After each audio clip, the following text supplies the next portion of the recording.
በስመ አብ ወወልድ ወመንፈስ ቅዱስ አሐዱ አምላክ አሜን። ቅዱስ አባት ሆይ በዚህ በተከበረው አደባባይ ላይ ሕያውና ድንቅ የሆነውን ስምህን እንድንጠራ ስለፈቀድክልን በዘላለማዊ ክብር እናመልክሃለን። አባትና ጌታ እግዚአብሔር ሆይ ለባርነት እንኳን የማንጠቅም ሆነን ሳለን በልጅነት ክብር ያከበርከን አልያም ደግሞ ኃጢአትና የርኩሰት በበዛበት ዓለም ላይ ስንኖር ሕይወትን የሚሰጥ ቅዱስ ስምህን እያነሳን በቤቴ እንድንኖር ስለፈቀድክልን ቅዱስ ስምህ ከፍ ይበል። አምላክና ጌታ እግዚአብሔር ሆይ ከንፈሮቻችን ስምህን ባነሱ ጊዜ በዜማ በቅኔ በደስታ ይሞላሉ እንዳለ ነብዩ ዳዊት ጌታችን አምላካችን እግዚአብሔር ሆይ ስለሰጠህን ጊዜ ከፍ እናደርግሃለን።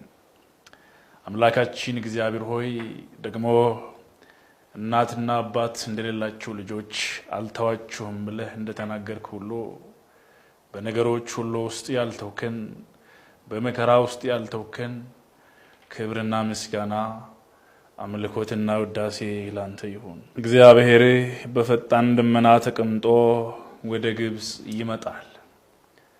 አምላካችን እግዚአብሔር ሆይ ቃልህን እንድንሰማ የልባችንን መሰሶ ቃልህን እንድንሰማ የልባችንን መክፈቻ እንድትከፍትልን የተዘጋውን ልባችን ከፍተ ሕያውና ቅዱስ ስምህን ለዓለም ሁሉ እንድንገልጥ በመለኮታዊ አሰራር መንፈስን በእኛ ላይ እንድታፈስ በአባትነት ክብር ለምንሃለን።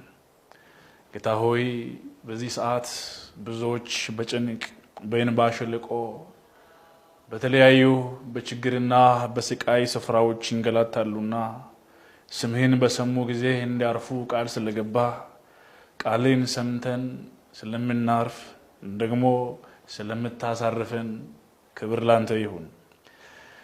በመስቀል ስር እነሆ እናታችሁን ብለህ ድንቅ የሆነች እናት የአዳም የውርስ ኃጢአት ያነካት ገና ዘመናትና ዓለማት ከመፈጠራቸው በፊት በአንተ ልቦና ውስጥ የነበረች ድንግልና ንጽሕት ቅድስት የሆነችውን እናትን ስለሰጠን እናመሰግናለን። ጌታ ሆይ እግሮቻችን በድንጋይ ተሰናክለው እንዳንወድቅ እልፍ አእላፋት የሚሆኑ ቅዱሳን መላእክትን ስለሰጠህን እናመሰግናለን። የተወደዳችሁና የተከበራችሁ የእግዚአብሔር ልጆች ባላችሁበት ስፍራ ሆናችሁ ይህንን የሕይወትን ቃል የምትሰሙ የእግዚአብሔር ወዳጆች የእናታችን የቅድስት ድንግል ማርያም የአስራት ልጆች እንኳን ለእናታችን ለቅድስት ድንግል ማርያም ወራዊው ጽጌ ወይም ደግሞ የስደቷን ቀን በሰላም አደረሳችሁ እያልን ዛሬ ጌታ መንፈስ ቅዱስ እንዲህ በሚል ቃል ያስተምረናል። የአምላካችን የቅዱስ እግዚአብሔር በጎና ፈቃድ ይሁንልን። እግዚአብሔር በፈጣን ደመና ሆኖ በፈጣን ደመና ተቀምጦ ወደ ግብጽ ይመጣል። የግብጽም የእጃቸው ስራዎች በፊቱ ይዋረዳሉ፣ የግብጻውያን ልብም በውስጣቸው ይቀልጣል የሚል ቃል።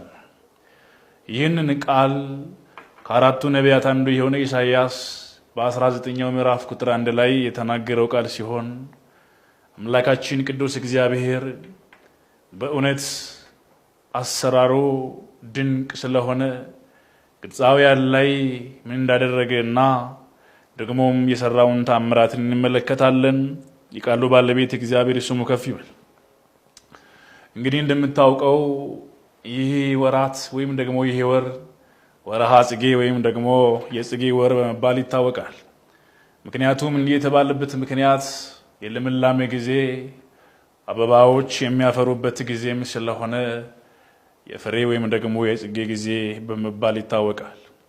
አባቶቻችን እንዳስተማሩን ይህንን ወራዊ ጽጌ ወይም ደግሞ የአበባ ጊዜ ተብሎ የሚጠራውን አበባ የተባለችውን በእናታችን በቅድስት ድንግል ማርያም እንደምትመስል ይናገራል። ፍሬዋ ደግሞ ገና ዓለማት ከመፈጠራቸው በፊት በአባቱ ቀኝ የነበረ ዓለማት ከተፈጠሩ